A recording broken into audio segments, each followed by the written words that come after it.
मेरे घर में खाने वाले 10 लोग हैं और कमाने वाले सिर्फ 2 ही लोग थे।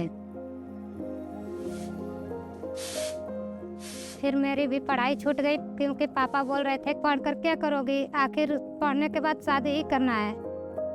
रानी का पढ़ाई इसके लिए रोका कि और 2-3 बच्चे हैं, वो लोग को भी पढ़ाना जरूरी है। अब मेरे पास उतना साउंड नहीं है कि आगे तक मैं पढ़ा सकूं।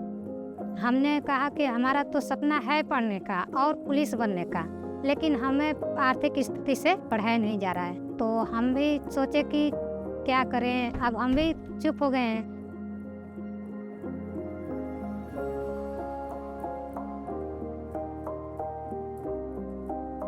सभी को नमस्ते। नमस्ते।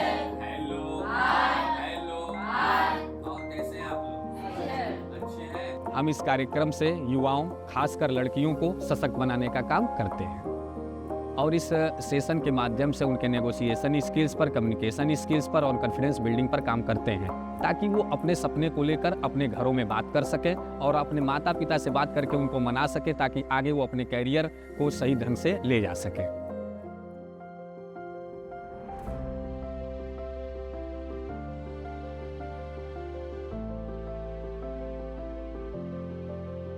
ऐसे ही एक सेशन के दौरान हमको पता चला कि रानी राजभर नाम की एक लड़की दूर से ही सेशन देखती है लेकिन सेशन में आती नहीं है।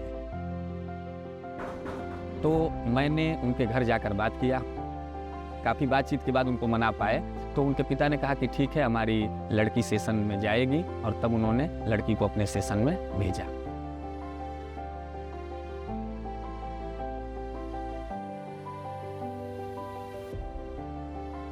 मीटिंग में मैंने जो भी सीखा उससे मुझे हिम्मत मिली कि मैं अपने पढ़ाई के बारे में घर पे जाकर कैसे बात कर सकती हूँ। तो फिर मैंने अपने भैया से बात की अपने पढ़ाई को लेकर पापा से बात करने के लिए। रानी के लिए सबसे बड़ा चैलेंज ये था कि कॉलेज उसका 40 किलोमीटर दूर था। पिताजी का कहना ये था कि तुम कॉलेज तो जाओ लेकिन तुम्हारे जो आने जाने का खर्चा है वो मैं दे नहीं पाऊँगा, तो तुमको अगर जाना हो तो साइकिल से जा सकती हो। पापा और मैं साथ में गए कॉलेज एडमिशन के लिए, लेकिन पापा बाहर ही वेट कर रहे थे और मैं खुद अंदर अकेले गई एडमिशन कराने के लिए।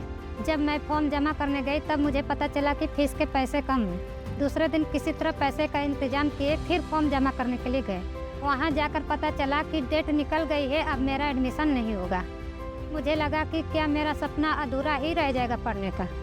फिर मैंने हिम्मत नहीं हारी और प्रयास किया बात करने की। तब मुझे पता चला कि प्रिंसिपल साइन कर देंगे तो मेरा एडमिशन हो जाएगा। प्रिंसिपल ने तो पहले डांटा, लेकिन जब मैंने कारण बताए और रिक्वेस्ट किए तो उन्होंने साइन कर दिया। हमको ये खुशी थी कि हमारा एडमिशन हो गया, हम आगे अब पढ़ेंगे।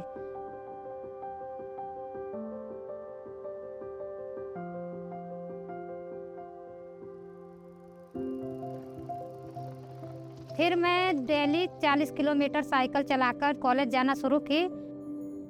और इसी दौरान रानी को पता चला कि मोटरसाइकिल एजेंसी में वैकेंसी निकली हुई है, तो उसने वहाँ पे अप्लाई किया। फिर मैंने पापा से जॉब करने की बात की तो पापा बोल रहे हैं तुम लड़की हो, जॉब क्यों करोगी, घर में हैं कमाने वाले। फिर मैं बोली मैं नौकरी करूँगी तो खुद के पढ़ाई का खर्चा तो उठा लूँगी। वो बहुत परिश्रम की, तो उसके साथ में मैं बोला अच्छा चलो ठीक है, मैं चलता है देखता है कैसा कंपनी है क्या नहीं है। मैं एजेंसी में जब साथ में गया तो वहाँ पे देखा कि लड़के लोग बहुत ज़्यादा काम कर रहे हैं, लड़की नहीं है। तो फिर मेरे को टेंशन हो गया कि आखिर में लड़के लोग के बीच में ये लड़की कैसे काम करेगी। तो मैं मना किया कि यहाँ काम नहीं करना है, लेकिन फिर भी वो बोलती है नहीं मैं कर लेगी। तो मैंने पापा को विश्वास दिलाया कि मैं किसी से कम नहीं हूँ। तो फिर पापा मेरी बात सुनकर मान गए। रानी बहुत खुश थी, लेकिन पिताजी ने यह शर्त रखी कि तुम भाई के साथ ही एजेंसी जाओगी और भाई के साथ ही एजेंसी से आओगी। कुछ दिन वो तक गया साथ में, उसके बाद रानी खुद ही अपने से साइकिल से जाना आना चालू की। तो हम लोग को लगा कि कोई भी दिक्कत नहीं है। रानी का जज्बा और आत्मविश्वास देख करके हम लोग का भी विचार बदला।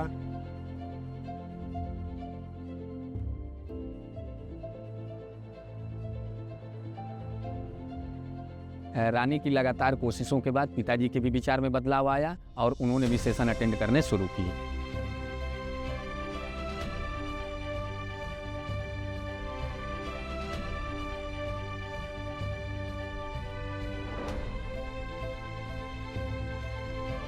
रानी ने केवल अपनी ही पढ़ाई के लिए नहीं, बल्कि उन्होंने गांव की वो लड़कियां जिनकी पढ़ाई छूट रही थी, उनके माता पिता को कन्विंस किया, मनाया, ताकि वो भी अपनी पढ़ाई को जारी रख सकें। हम लोग को कोई भी चीज़ का टेंशन नहीं है, क्योंकि रानी है। अपने सपनों को पूरा करने के लिए पहले खुद से सपनों की बात करनी जरूरी है।